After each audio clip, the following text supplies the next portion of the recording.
So apparently, it's perfectly fine to instigate attacks against your biggest so-called rival, but when people start calling you out on it, you cry victim.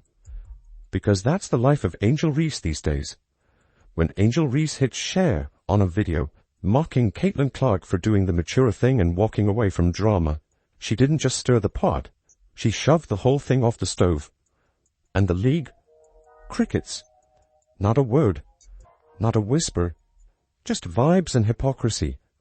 Welcome to the modern WNBA, where fouls get reviewed but targeted shade gets a free pass, especially if it's aimed at the one player actually keeping the league relevant. Hell, I guess I was wrong. I guess she did.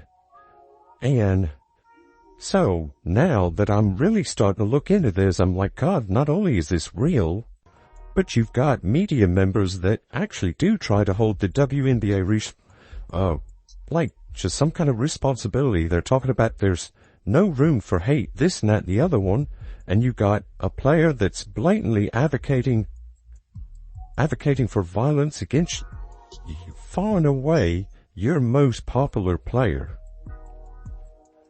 Alright, and bringing race into the situation. We're stepping into what might be the most revealing controversy in WNBA history. And no, this isn't just about basketball. It's about credibility, culture, and a league that loves to pat itself on the back for values it can't seem to uphold. We're talking about integrity in crisis, or rather, selective integrity, because when rules apply to everyone except one team, one player, that's not leadership. That's performative theater. And at the heart of this mess, two names you know well, Caitlin Clark and Angel Reese. One playing the beautiful game, the other stirring chaos. And behind them, a WNBA trying to pretend it's not unraveling in real time. So how did we get here? It started like all good modern-day controversies do, with a TikTok, a clip from a Chicago Sky versus Indiana Fever game that got sliced up, captioned "White Girl Running from the Fade," and posted for the world to interpret. The moment? Caitlin Clark commits a hard but legal foul on Angel Reese. Nothing dirty, nothing malicious, just physical basketball. What did Clark do next? The mature thing. She walked away. She didn't posture, she didn't taunt, she didn't turn it into a spectacle. She diffused it. And I was like, again, somebody said that to me and I said it's gotta be fake. And I was like, no, here's a video on TikTok right here. So, hey, and that picture is in this video. It's like hosted by something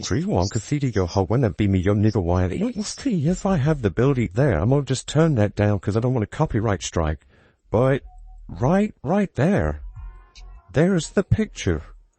And Angel Reese did in fact repost this on TikTok, it looks like, and share it. But in the age of viral attention grabs, restraint is weakness, and walking away gets rewritten as fear. That post twisted the narrative into one of cowardice, painting Clark as someone too scared to throw hands. Because apparently in today's WNBA, you're only respected if you treat the court like a UFC octagon.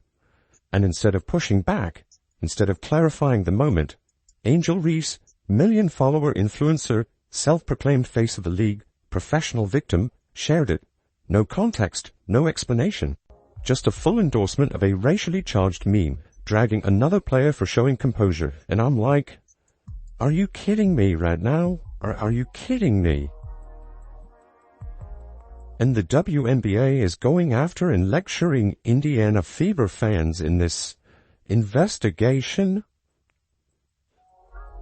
Are you trying to tell me Angel Reese is not going to get suspended for this, not going to get fined for this? Or is the WNBA too gutless to stand up against things like this, even if it is against a white woman? Let that sink in. Because here's where the temperature shifts. Clark isn't just any sophomore. She's the biggest reason people are watching the WNBA at all right now. She's single-handedly responsible for record-breaking viewership, jersey sales through the roof, sold-out arenas in cities that previously couldn't sell popcorn. She's the Steph Curry of the women's game, and she's only just begun. So when a meme like this spreads, and Angel Reese with all her influence chooses to amplify it, Angel Reese too is a rising star. She made her mark at LSU, owned her confidence, and built a brand on being unapologetically herself. She represents an important shift in athlete empowerment, and for that, she deserves respect. But with power comes responsibility. And with a platform as big as hers, what you co-sign matters. So when she reposts content that racializes conflict and frames leadership as fear, she's not just poking fun, she's fueling a divide. And that's the part people want to pretend isn't happening. So much for, quote, zero tolerance for hate.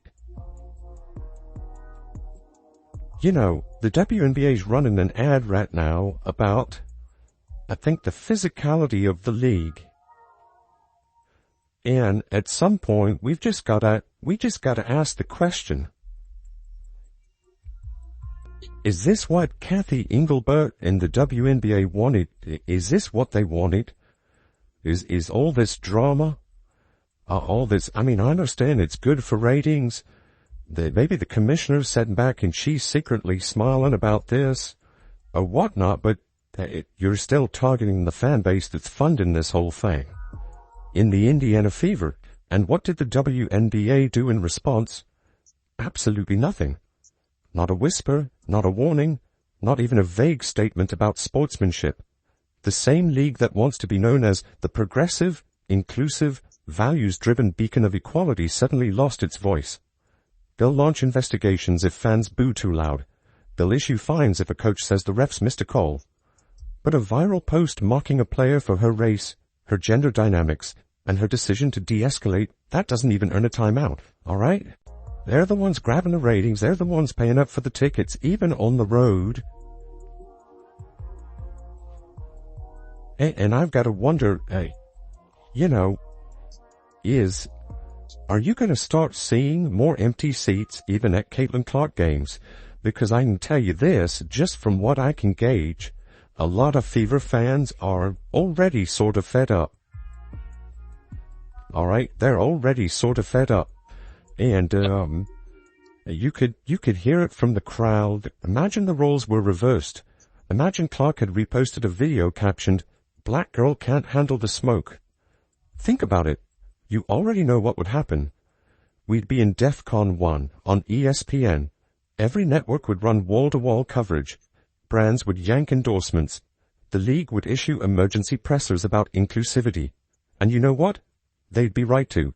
Because racism in any direction isn't empowerment. It's bigotry. But when it's flipped, when the target is a white athlete, the silence is deafening. The excuses start pouring in. Context, culture, empowerment, all suddenly weaponized to shield bad behavior. But the truth is simple. Racism is racism. Mocking someone for their race, even wrapped in a meme, even in jest, even as clapback culture, isn't activism. It's bullying. And it's cowardly. Especially when you're punching at someone who refuses to punch back. Because Caitlin Clark doesn't need to. She doesn't get on podcasts to throw shade. She doesn't launch social media attacks. She lets her game speak. And that's what drives her critics crazy. She drops 30, then walks off with the composure of a 10-year vet. She's quiet when others get loud. She takes elbows without flopping for sympathy. And that grace, that poise, that refusal to feed the drama, that's her greatest offense in the eyes of people who thrive on it. The WNBA is officially having their Jussie Smollett Bubble Wallace hoax situation. Right here, right now. You're watching it. And there's other things going on like this, being shared by Angel Reese. WNBA's turning a blind eye to it, and the league's refusal to call it out. That's the real scandal. Because this isn't just about what Angel Reese posted, it's about the message the WNBA sends by doing nothing. A message that says standards only apply to some, that certain voices get punished, while others get amplified. That leadership is conditional on who you are, not what you do. And when a league that claims to stand for fairness looks the other way in the face of bias, they're not just failing, they're enabling. Let's talk about the only people keeping this league from collapsing like a folding chair at a barbecue. The fans. Specifically, the Indiana Fever fans, who might as well be honorary season ticket shareholders at this point. These are the folks showing up in droves, buying merch like it's Black Friday, traveling city to city, packing arenas and chanting Caitlin Clark's name like it's gospel, you'd think they'd be treated like royalty. But nope. Instead, they're getting side-eyed, lectured, and scolded by none other than Commissioner Kathy Engelbert. And not about throwing things or storming the court. Nope. They're being warned about tone. That's right. Not language, not conduct, but tone. Because nothing screams fan engagement like a commissioner telling your most loyal supporters to be less enthusiastic. Do they not realize, look, if you want to be taken as a number one, if you want to keep all these new fans around, and you want to be treated like a real sports league, you've got to start taking things like this seriously and quit worrying about going after somebody because they made a crack about Brittany Griner being arrested in Russia. Sports fans are gonna go after Brittany Griner over that. They're going to heckle her over that. Our dad yesterday was like, are you kidding me? Fact, Brittany Griner got arrested in Russia for cannabisol, which is illegal in Russia. You expect sports fans to not literally heckle her with that during a game? Have you ever been to a Raiders game, an Eagles game? You gotta be kidding me. And the kicker? This lecture happened during an ongoing investigation sparked by what now looks like a completely baseless accusation of racism. A few boos and eye rolls got blown up into a full-blown inquisition. Meanwhile, Angel Reese can casually repost racially divisive TikToks and not even get a sternly worded email. You don't need a marketing degree to see why that's a disaster. You don't need PR training to understand how insulting that is to the people who are literally funding this league with their wallets and eyeballs. All you need is basic common sense. Keep this up, and you'll start seeing empty rows, even at Caitlin Clark games. Now, let's talk absurdity, because sometimes the most brutal truths come wrapped in comedy. A satirical sports page recently posted a fake headline that read, WNBA to ban booing. Pure parody, obviously. A joke. But here's the thing, thousands of people believed it. And not because they're gullible, because it sounded exactly like something the WNBA would actually do. That's where we're at. When your league's operations are so detached from reality that satire feels like journalism, you've got a branding problem. The line between funny and realistic is so blurred that fans can't tell if they're watching a basketball game or a bad SNL sketch. And when fans start laughing at you instead of with you, you're no longer a sports league. You're a punchline in a badly written comedy special. And jokes don't sell tickets. Adam Silver, where are you? We're turning into Scooby-Doo with you. Where are you exactly? Because it seems to me like the NBA and Adam Silver should get involved here. And be like, you do realize we've got Michael Jordan in the house right now. This brings us to the part nobody in the WNBA front office seems to want to talk about. Business. Because while the league may operate like a social media echo chamber, sponsors don't. Corporate partners don't hand out checks to leagues embroiled in controversy every other week. Broadcasters won't keep cutting big TV deals if every game comes with a side of PR whiplash. And merchandisers? They're not interested in putting their logos next to a league that can't even enforce its own conduct rules evenly. Every time the WNBA chooses silence over accountability, they send one clear message to the money. You can't trust us. And if enough sponsors believe that, say goodbye to growth, because no viral TikTok can patch a sinking ship. Which brings us to the big dog in the room, Adam Silver. Remember him? Commissioner of the NBA. The WNBA technically falls under his umbrella. These teams share branding, ownership, and arenas. So when the Women's League spins into chaos, it's not just a WNBA issue. It becomes a basketball issue, a brand issue, a Silver legacy issue. If he doesn't step in now, when? After another PR meltdown? When half the fan base bails? When sponsors start ghosting?